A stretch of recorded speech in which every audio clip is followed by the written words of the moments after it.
got Measurement That Matters with Matthew, our head of carbon.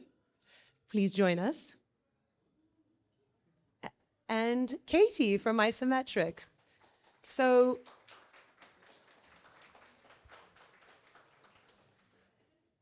Katie joined recently at Isometric and has been heading up product on one of their most innovative new projects, which we believe will change the market, not just for InPlanet, but all suppliers, because a rising tide lifts all boats. And Matthew, I don't know how you're still alive, because last year was a stretch. It was busy. Blood, sweat, and tears, but very, very worthwhile. So I'll let you both take it from here, and thank you so much. All right, and we are back. So from the last session, 30 seconds ago, we heard a lot about the importance of transparency, quality, credibility, but then looking ahead, it's not just about getting these projects off the ground, it's also about building a future potential for scale. A big part of that is the science to make sure what we're scaling are the highest quality certified credits. So we'll be unpacking today how we actually do this verification in the field, in the lab, and at the registry level. So we'll start from the ground, literally. And first I'll have Katie and Matthew introduce themselves. Cool, thank you. It's nice to be here. And yeah, my name's Katie Earl. I'm a product manager at Isometric. So Isometric is a standards body and carbon credit registry focusing on high durability carbon removal pathways. We have a big in-house science team who develop our protocols, which are the requirements that project developers need to meet. And then we also have a product called Certify, which is what I've been focusing a lot of my time on, which is a platform for suppliers and verifiers.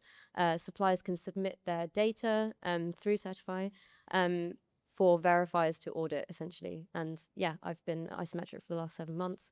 I actually have a background not in climate, but in modeling and simulation. So kind of bringing that sort of data modeling aspect and science background to a new field. That's me. Thanks for that. And then Matthew Clarkson, so I'm head of carbon with InPlanet. So I've been with InPlanet for just over 2 years now.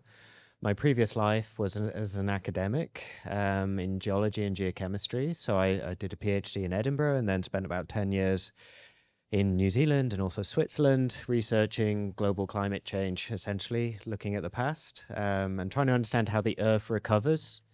How does the Earth stop global warming? That was my big question driving me. And then 2 years ago, I left for Impact to try and turn that into action. Turns out if you let the Earth just solve the problem, it's going to take about 500,000 years, and we don't have that time. So time for enhanced weathering. Yeah. So my role sits very much at the interface of the business and the science teams. So taking the science forward to create that certified credit, making sure we're aligned with MRV. I dabble in policy, talk to customers, and also work on education aspects as well. Matthew does it all. So right now we're here in London with a view out of one of the windows to Big Ben. But Matthew, I'm going to ask you to take us to Brazil, where it is probably not as cool and air conditioned as here out in the field. It's very hot. Can you tell everyone what the team actually did to measure carbon removal? Walk us through how we actually verified these credits and ensured that a ton was actually removed from the atmosphere. Yeah, it's complex. And I think everyone in the room recognizes that complexity. And I definitely feel nice sitting here with the air conditioning, doing this from a cool climate. So before we go into any of this, I just want to give a big public shout out to the science and ops teams who did the hard work on the ground, taking the samples, working in sugarcane, working in the heat. It's a big job. So yeah, we have to appreciate the manpower underneath all of these measurements. And then I'm going to go off piste a little bit here, but I'm going to do a little bit of an experiment. So this is essentially what we're looking at.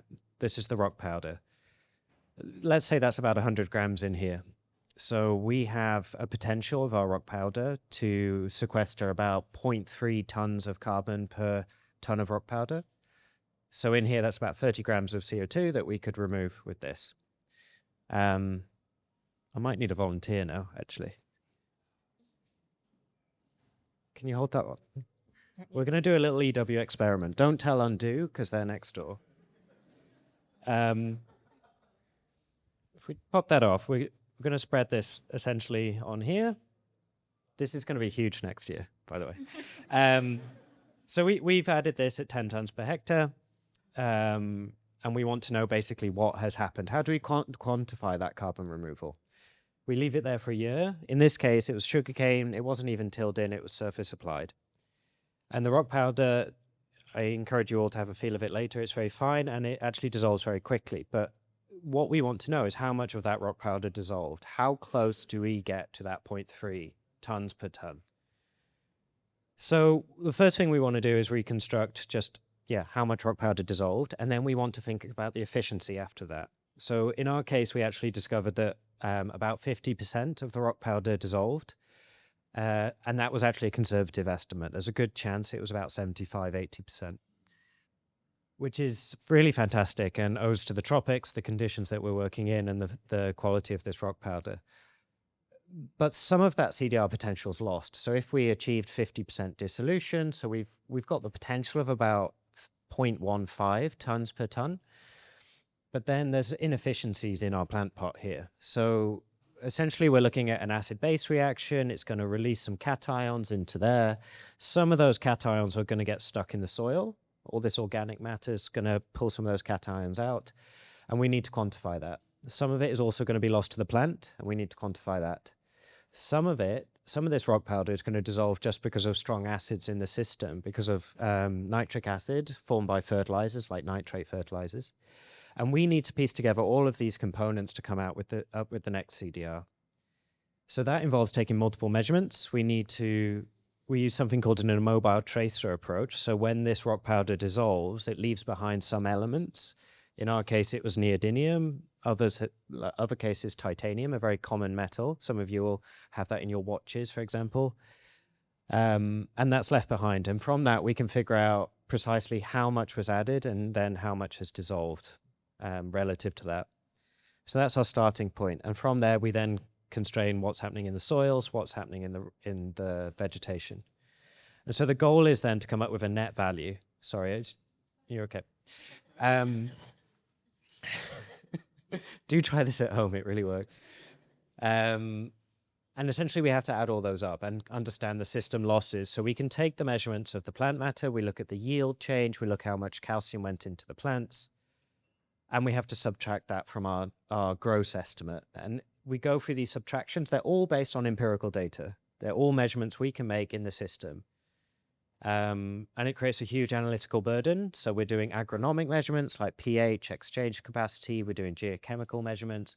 We measure it here. We measure it at deeper depths. We measure the plants. And it's not just a plant pot. This is a 1,000-hectare site, 68 sample points. Each sample point has 5 subsamples.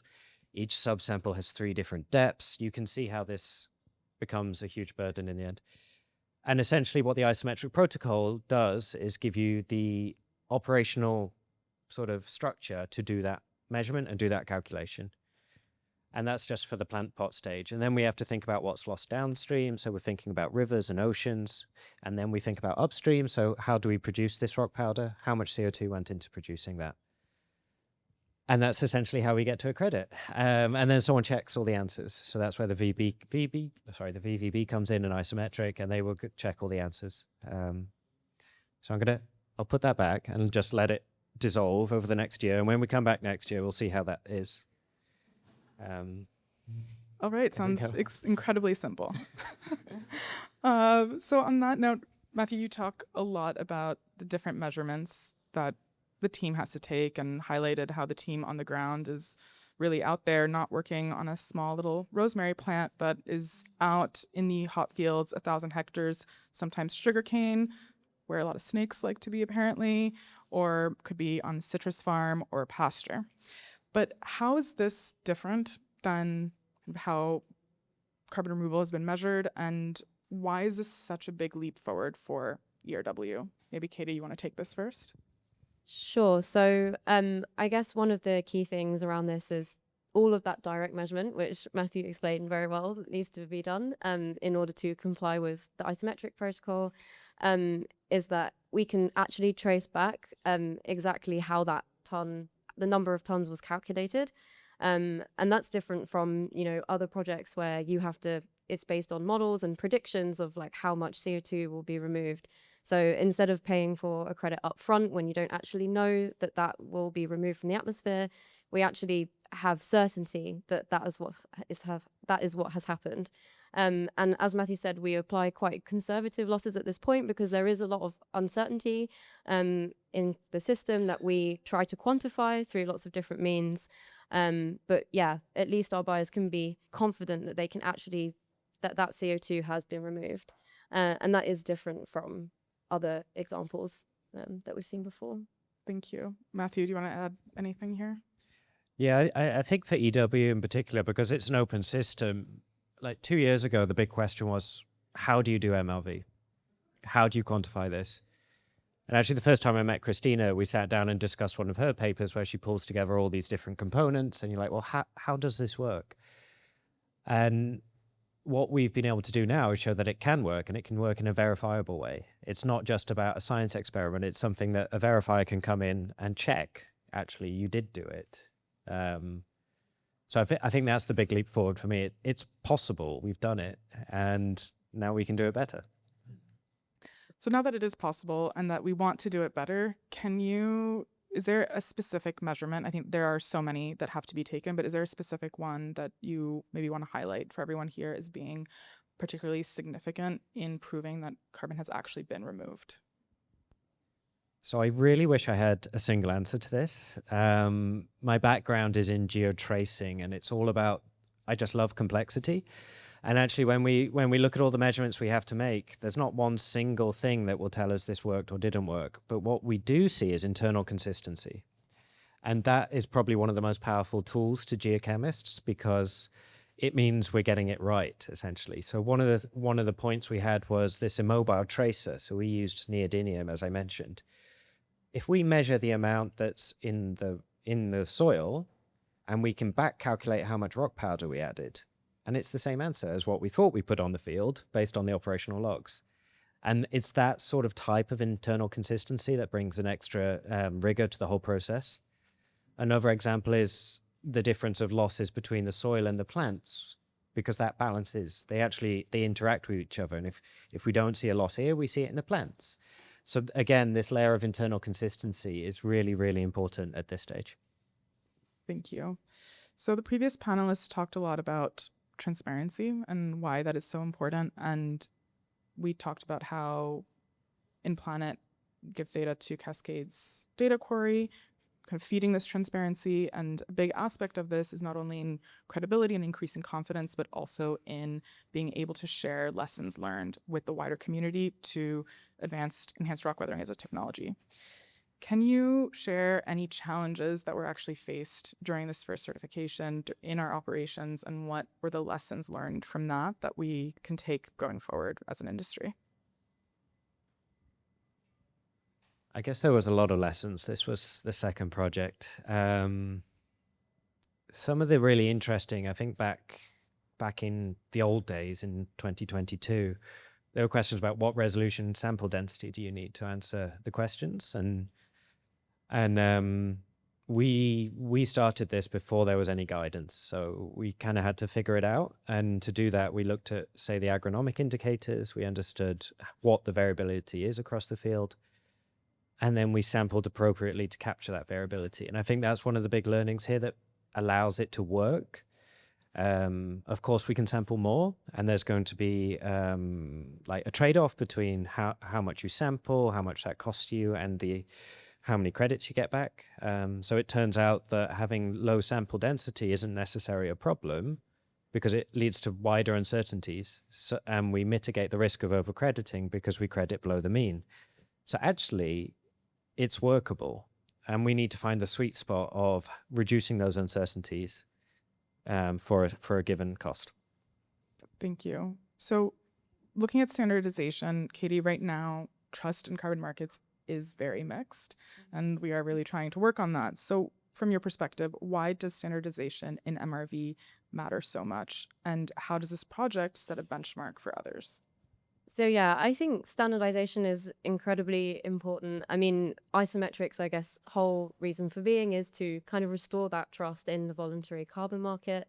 we have had examples of projects in the past that I'm sure we all know about, where carbon credits have turned out to essentially be garbage. So I guess we have put a big emphasis on two key things. One of those things is transparency. So you can literally see all of the data that went into all of the calculations on the public registry. You can go to Isometric and you can see that. And that's really important so that everyone can actually trace back all of every single number to its root, to those direct measurements that have happened. And the other thing is around like scientific rigor. So, you know, our protocol is much more stringent than a lot of the other protocols out there for quantifying the amount of CO2 that's been removed from enhanced weathering and through other pathways as well. And I think like that standardization on getting agreement that we're still at a point where a lot of direct measurement is needed, but also how we quantify those losses is really important. And we have like a big in-house science team. We have an external science network who also review all of our methodologies in order to ensure that we've got consensus from the enhanced weathering community as well, that those kind of requirements that we've put in place make sense. And standardization is also important. We've talked about Cascade already. You know, we've set up the ability for suppliers, InPlanet being the first ones to do so, to share their project data with Cascade. And we worked a lot on the data model, like Isometric, Cascade and InPlanet worked a lot. We had a lot of calls where we iterated on the data model for exactly what measurement properties we need to capture so that academics can then also do that important work to advance the science. There are a lot of open scientific questions, and yeah, having that standardization in place like allows us to start comparing projects like for like and actually advance the science. Thank you. So Matthew, can you share maybe the supplier perspective of what it's like and why it's important to work with such a stringent protocol as Isometrics? Yeah, I think philosophically, some people prefer let's leave it up to the suppliers and they can innovate, and some would think we need something prescriptive. And I think Isometric reaches a really nice balance because there's room for innovation, but we know what we have to do following it. And just as important there, a third-party certifier or verifier can understand and actually verify against it because it's clear what is expected. But at the same time, we know that different operators are working in different countries, different climates, different soils, different crops. There is innovation and people are figuring out what solution works best for that situation. And that's something that Isometric's protocol can still navigate, and having a strong science team behind that allows you to actually work with that flexibility and innovation as well. Thank you. Back to you, Katie, on a little bit more around how Isometric works. So you have this very stringent protocol. You have a very robust science team that we love working with. But what is the role of Isometric in the market as a standard body to ensure that this isn't just us kind of like marking our own homework and giving ourselves check marks everywhere? Yeah, so I guess an important part of getting your credits verified through Isometric is that we assign a third-party verifier, a VVB, to do that checking of the homework, I guess. So we set the rules. As I said, we put it out to consultation with the broader kind of scientific community so that we get agreement on what those rules should be. And then we have a third-party verifier actually check that project developers have followed those. We also have a slightly different model to other registries. So we have like a buyer pays model. So buyers paying for verification as opposed to other registries where the project developer will actually pay the registry to list their credits. We believe that this introduces a little bit of like a conflict of interest because obviously you're more incentivized to issue more and more credits. Whereas if you have buyer agreements where they've agreed to purchase a set number of tons upfront, even, you know, there's no guarantee at that point that those can be delivered. That kind of shifts, it kind of, reduces that conflict of interest as well. So I think that's an important aspect for us as well, is that buyers can actually trust the number of credits that we're issuing, as opposed to, us just wanting to get more so that we get paid more by the supplier.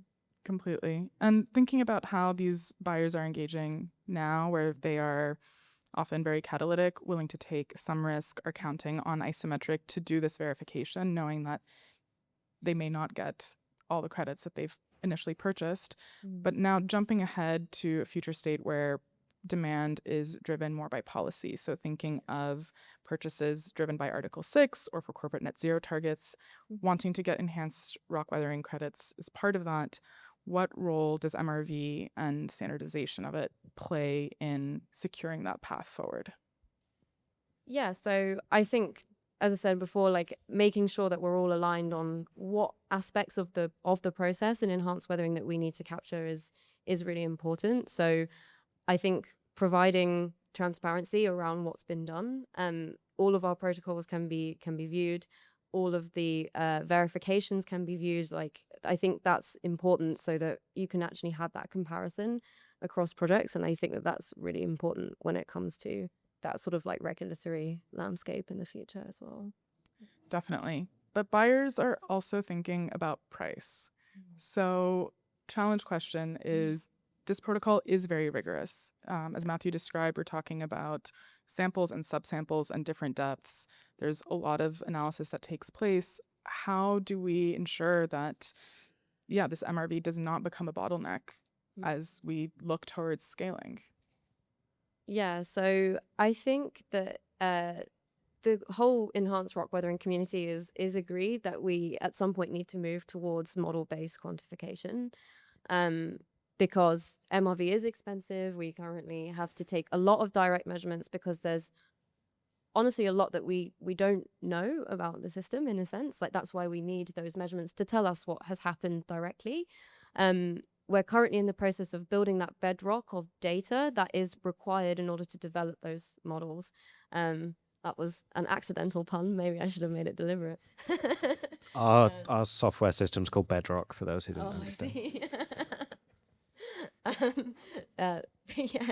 So we're currently building up that bedrock of data that we need in order to build those models. So there's so many different properties of the feedstock and the soil and the weather conditions in different regions of the world where enhanced weathering projects are operating, that we really need scientific research to help progress that understanding so that we can move towards a world where we need to take fewer measurements. We're not there yet, and I think that there is quite broad consensus in the community that that's the case, but everyone does have that shared mission to get there. So yeah, I think we're all hopeful that we can reduce those MRV costs like over time. We're just at the start, which is exciting as well, I think. Definitely exciting. And Matthew, do you want to share anything from the supplier perspective?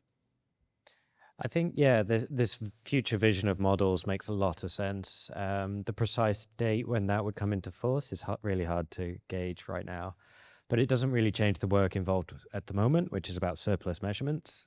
I think the other thing to appreciate is that doesn't mean the cost isn't going to come down until we get to models. There's a lot we can do already from just on-the-ground scientific perspective that can drive the cost down and make it much more affordable within the next 2 to 5 years.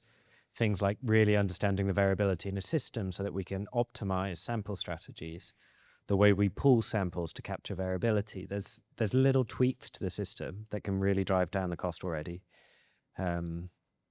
So hopefully it's not too far away. Yeah, I also just want to add something as well. I guess another part of that is the one thing that we're, working on quite a lot at Isometric is also really helping suppliers to kind of, once they have that data, to get to credits as quickly as possible.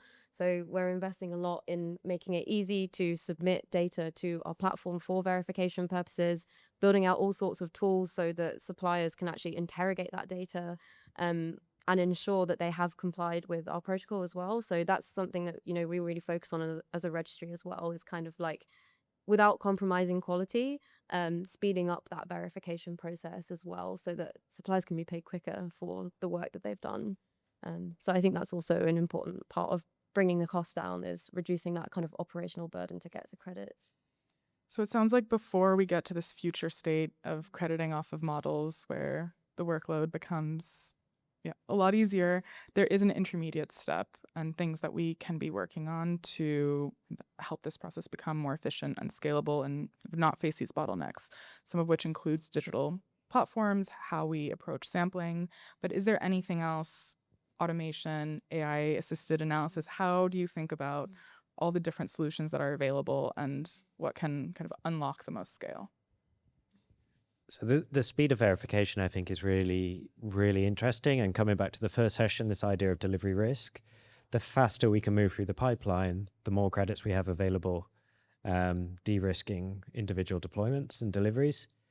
So, last year it took us, gosh, what was it, like 7 months of 3 times a week calls with Isometric to get that credit issuance. Like this year, it took us like 3 weeks to fill in a PDD instead of 2 months. So we're already seeing those first learnings translate into an increase in speed.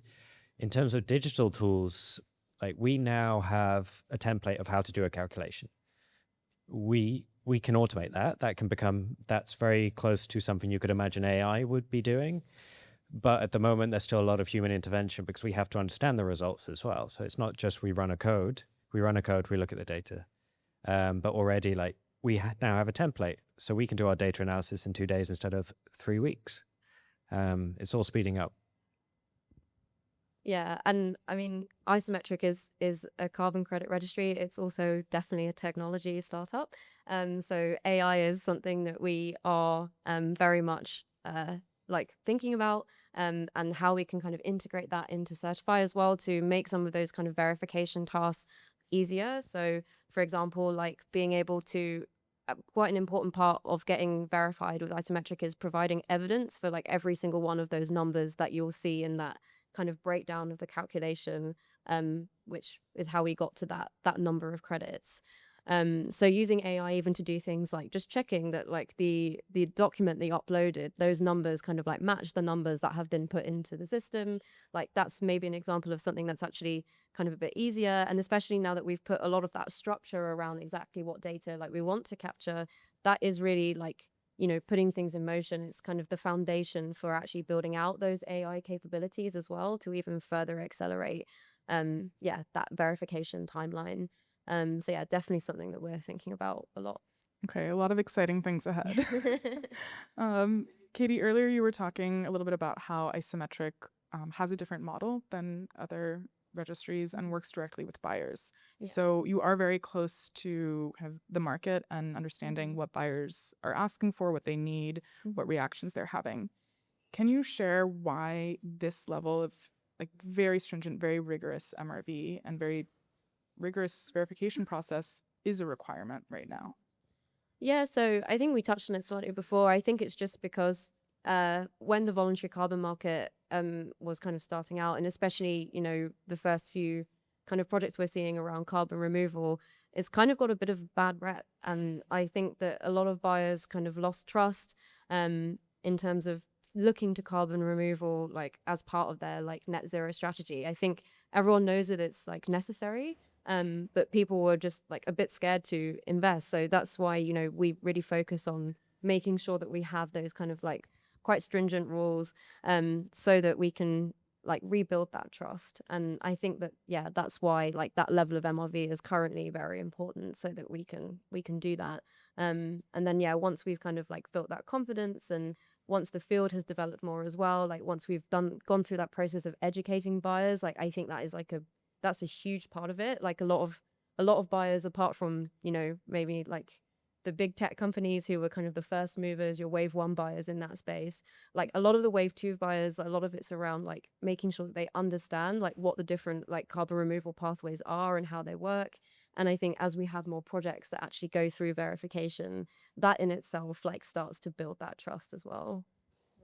Completely agree. And Matthew, I know you also talk to buyers a lot, so would love your perspective on this and maybe tapping a little bit into the potential you see for this level of rigor to also unlock institutional funding for carbon removal. Yeah, I think so. A lot of my conversations with customers are very much on the education side, and bringing that transparency. So it's been really fun in this last 6 months to engage with buyers to try and walk them through what we did. And I think it brings a new appreciation to the work, and people love that connection and really digging into into the details. And I love that more and more buyers and sort of intermediaries, we're a nice community of resident nerds, basically, and we love getting into the details and discussing these things. So I think that transparency is key, and I think we're starting to run out of the first wave buyers. So the big, those really big contracts, Microsoft Frontiers, etc., and Climeworks as well. That's going to decrease very soon, and we're starting to see more portfolios coming up, more from the second wave buyers, and that's where standardization and certification is even more critical. So hopefully with this and future, so we're going for a second verification of validation this year. I know other operators are doing the same. This year should unlock that second wave really stringently, and it's not just pioneering, it's demonstration. Completely. Katie, anything to add to this? Yeah, I think it's going to be a big year for enhanced weathering. I guess yeah, pretty excited about a lot of projects also going through either their first or second verifications, and yeah, I think there's a lot of hope there, and I think but the first one really did kind of build that confidence that you can credit enhanced weathering. I think that was a huge step forward, and yeah, we've definitely seen the appetite change on the buyer side since those InPlanet credits were verified. It's really had a shift. Also alongside the fact that an enhanced weathering company won X Prize, I think that's another thing that is very good for this particular carbon removal methodology. So yeah, I think we're really starting to see things build up now, and that's very exciting. And yeah, buyers starting to get a lot more interested as well. Yeah, it's nice to feel like there are a lot more eyes on enhanced rock weathering in 2025 than there were in 24 or even 23. I do have one last question, but before we get to that, to close the session, I do want to open it up to the audience for questions around MRV, technology, kind of what scaling looks like while still building trust in the carbon market. If anyone didn't get a chance to ask, okay, yes, we have someone here. Here.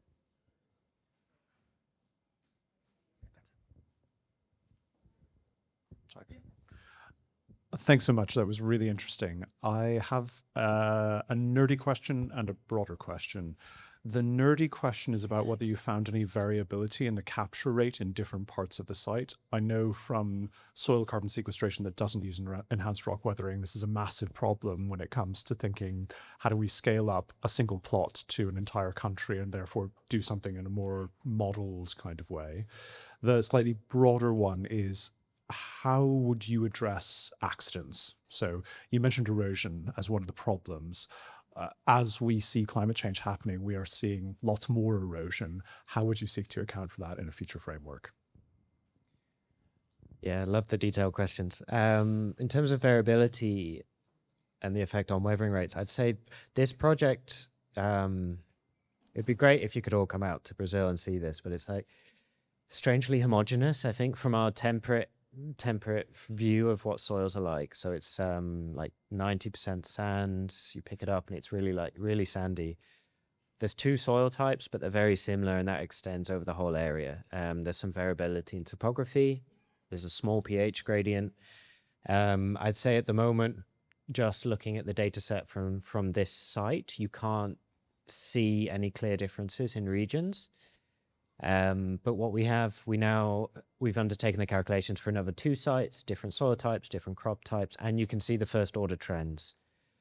So we know it's following what we know about weathering. So sandier soils are better, more losses in clay soils. So it makes sense, which is really nice. But I think given the homogeneity of this single site, we didn't see anything clearly. In terms of mitigating against things like erosion, so the immobile tracer approach theoretically accounts for this. So if you just put the rock powder down and it's all washed away, we would not be able to capture that signal in the immobile tracer. The fact that we can gives us confidence that there's been little movement within the uncertainty of the measurements. There was actually a fire at one of the farms. So there was some huge wildfires last year in Brazil. and some of the crop area was affected. And yeah, it doesn't affect the rock powder on the ground in the same way you'd think about losing a forest to fires. So it's some of it is just mitigated by the technology, and some of it we can mitigate through the measurements. We have one more here. Yeah, hi. My name's Patrick Monroe. I'm from Mozambique Renewables. A quick question. How are you going to get the corporates, wean them off of Gold Standard and Vera? Because at the moment, yeah, every time you produce a fantastic project, every company you go to, all they want is Gold Standard or Vera, even if you can prove that your project is miles better than anything they've got. That's a really excellent question. I would love to hear other people's perspectives on this.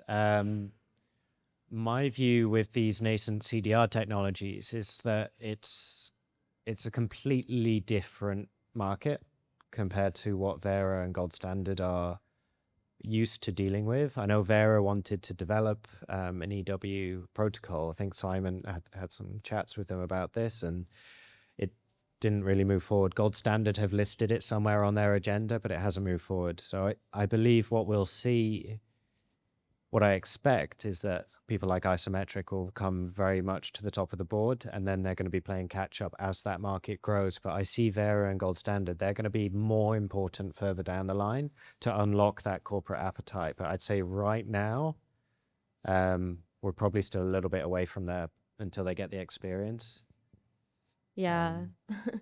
I mean, I think obviously we're very conscious of this and like doing everything we can, I guess, to get our name out there as well. We are relatively new, like we've only been around really for a couple of years as a registry. But we're starting to see traction, and I think, I guess we prioritize like a few things. Like we do really care about giving suppliers a great experience with us. And so that has kind of helped us as well to make sure that, we're good to work with. That naturally helps like, I guess, suppliers wanting to work with us. And they can also then push that narrative with their potential buyers as well. We make ourselves like present, I guess, at lots of different things so that we can, because a lot of it is just people have heard of Vera and Gold Standard and they haven't heard of us. So that's just what a lot of our focus is on, is like just getting our name out there. And obviously like the more kind of like world's first that we do as well. So we also recently issued like the world's first ocean alkalinity enhancement credits, like trying to get stuff like that, first enhanced weathering credits like out there as well, to show that there are other like pathways that we can look at, not just kind of, ARR, for example. Like that's, important part of our messaging. And we're seeing that a lot of buyers are interested in like those durable carbon removal pathways. So yeah, it's trying to get out of like just that first wave who really care about that, and publicly, broadcasting that message more widely. But I would love to see it driven by demand as well. So if you have any ears that will pick up the signal from Vera and Gold Standard, like it'd be amazing if they started developing some methodologies. Yeah. All corporates, all I want is Vera or Gold Standard. The first question I ask, are you Vera certified or are you Gold Standard? Said, if you're not, I subtract of me. So, just for background, working directly for the leading kind scientist at Oxford, there's a few targets feeding his app. And we've got first in the project in Moderator, where we produce biochar from waste of bags, waste that we use now, IoT styles basically. So that's why I asked them, just whether they you go for set up the registry to get if the eye, it could not go stand or very registry. So we have seen actually, I think there's a couple of more established intermediaries who had preferences in registries, but then they found flexibility because it wasn't offered through Vera, for example. So there was demand for EW, but no way to credit it through the big names. And then it became a bit more flexible. But I completely understand with the bigger corporates. Corporates want to be trash. Yeah. Yeah. These credits are really decent prices, so their profits are sustainable. going on just because it's so rich. Yeah. All right, I think we have one and then two. Thank you very much for a very great conversation on the panel. I'm Ramazan Aslan. I'm from Life Climate. We are a carbon offset developer and consultancy firm and working in this area since 15 years. And mostly avoidance, now the removal, hopefully. Just when I hear what you are doing, and I'm already, following what you are doing since more than 2 years, I'm just start to feel that we are just, can't see the big picture and really focus to, the very detailed one. And it's becoming like a feeling for me like it's unfair for abstract weathering, particularly because indeed what you are doing is a great alternative agricultural, product application. Comparing to the fertilizers, which is a huge source of the GHG emissions. So just I wonder, have you ever calculated your emission reduction with reducing the fertilizer?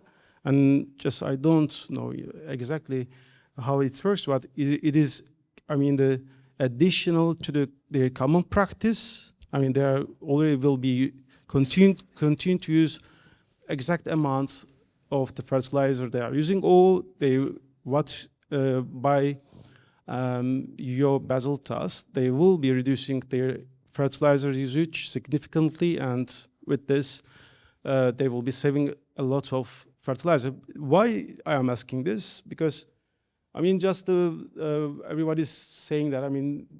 We have not, for example, you have not delivered the emission reduction or like a removal credits so far, and it's only 1 or 2% or something like that. But in my opinion, and just coming from this sector and working in this 15 years, I think you are already delivered with credits with reducing the fertilizer amount, and you have already just provided a very good amount.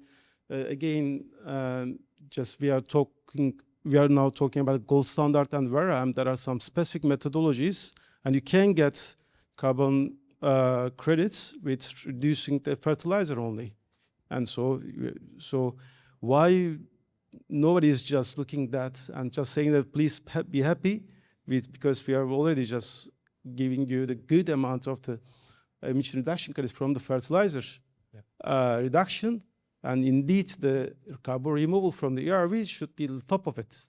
Yeah, so completely. So even if you forget all the CDR, forget all that complexity, this is worth doing anyway, and that's something to bear in mind. We are really interested in sort of thinking about the full life cycle analysis of agriculture and trying to understand those reductions in more detail. At the moment, we've made some estimates. One of the challenges on the ground, of course, with farmer adoption, which I'm sure Nick can speak to more, is we need proof points for people to make that behavioral change. And even then, the amounts we're thinking about in terms of application rates are much higher than anyone really wants to do. So the carbon finance drives that forward in terms of the removal credit. We have made some estimates in terms of, it's quite clear, I think, that farmers are over applying nitrogen and potassium. Liming can also be substituted. And when we sort of think about reductions in those areas, it could be around 0.2 tons per hectare, which is actually, it's similar order of magnitude of what we get with the removals. That's not a perfect number. We haven't actually done the calculations fully. It's just a broad estimate at the moment. There was a recent report put out. If you go onto our LinkedIn, you should be able to find it. It's done by a working group led by a guy called Tom Mills, who was working, I think he was a Stripe climate fellow, and he's pulled together case studies for both biochar and DW to look at the potential of bringing this technology within the value chain to think about those savings reductions. And there's, I think, enormous potential there. And yeah, you're right. Maybe that's when Vero and Gold Standard can really come in and think about the additional the crediting.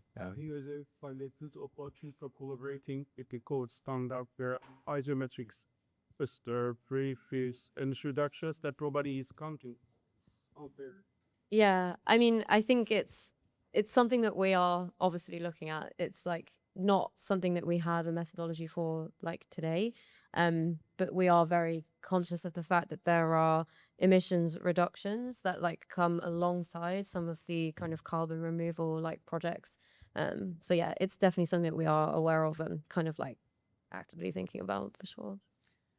All right, one last question. I think we had someone waiting over here. Yeah, you had a question. Hey, well, thanks a lot for your pioneering work, especially in the MRV space. I'm Stefan. I'm a LP in Übermorgen Ventures, so one of your backers. My question is very much linked to yours, I guess. It also links to the question of additionality. Given the benefits to agriculture, how widely is rock powder already being used in Brazil today? And so how can you guarantee the additionality of the carbon finance? Yeah, brilliant question. I'll point you to Julia to discuss this later, who from B0, so B0 rated the project, recently got an A and considered the additionality there. And it is complicated. So right now, although we have a framework in Brazil to purchase a rock powder that can be used in agriculture, the amounts today applied equate to about, it's less than 1% of total agronomic area in Brazil. So even if we just think we get up to everyone's using it, that's still a 99% that we can consider additional. A lot of those rock powders aren't even very good for CDR. They don't dissolve, they don't have the right minerals, so there's also efficiencies to be gained there. And then the other big one is that a farmer has no incentive to do this at scale. Typical application rates right now are about between 1 and 4 tons per hectare. If we want to hit climate relevant targets, we need 20 tons per hectare, and that's a huge burden. So although it is good for agronomy, it's good to do, there's a lot of socioeconomic barriers in place that prevent it from happening at the scale we need it and in general. So most farmers are quite happy with the prescriptive nature of synthetic fertilizers. So you have a agronomic consultant, you add X, Y, Z, you put it in this amount, you get good crops. Done deal, everyone's doing it. Trying to change that narrative is really, really difficult. And we need greater and greater demonstrations to show that this is worth doing. And there's this national fertilizer plan that Nick mentioned. If that target is met for rock powder production, we're still more than 10 times less than what the climate needs to be done. So it's about actually intertwining the two, using carbon finance as a tool to turn something that is sustainable into something that's climate relevant. Yeah, that's kind of how we consider it.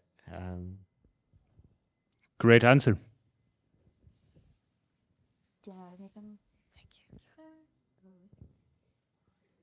All right, well, I will end on that note, but I hope what everyone's taken away is that this robust, rigorous MRV to issue enhanced rock weathering credits isn't just possible, but is also absolutely essential to maintain this level of rigor from a trust and scale perspective.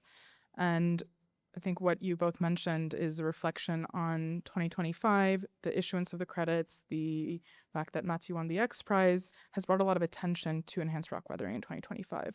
But looking ahead to 26, 27, and through to 2030, can you each share what your hope is to see from this point forward? Sure. So, I mean, I guess obviously getting as many credits issued as possible. But I think in order to make that a reality is kind of, bringing down some of those MRV costs, so that we can ultimately bring down that price per ton. I think is like something I really want to see, and hopefully something that we can enable by some of the stuff we talked about today. So like that standardization, of like data collection so that we can actually build out the models which will allow us to do that. So that's something that I would really like to see by 2030. Matthew, how about you? I'm going to lean into my academic background and just more data sharing. We're at a really unique point in the industry where deployment scale science is being, it far outstrips what's happening in academia, and there's just a certain amount of learning that can't be done under an experimental setting in labs or in microplots, and that data needs to be shared. I wish everyone had really strong science teams dedicated to publishing the results. I think anyone who's done a PhD knows the struggles of publications. And we're doing it, but yeah, we also have to do credits, but we're trying to get those papers out. And the more we can learn, the more we all lift each other in this space, I think. Lots of work to be done. On that note, let's please give a big round of applause to our panelists.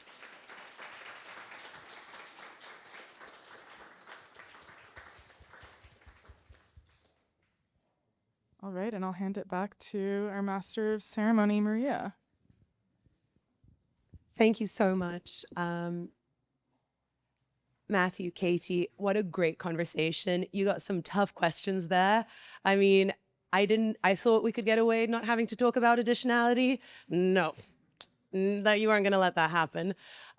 So to close off the day, we've got Dr. Christina, our VP of Science and Research, that has spearheaded this incredible team, and just to do some closing remarks. Then after this, please, we've got some food, we've got some nibbles, just socialize, and yeah.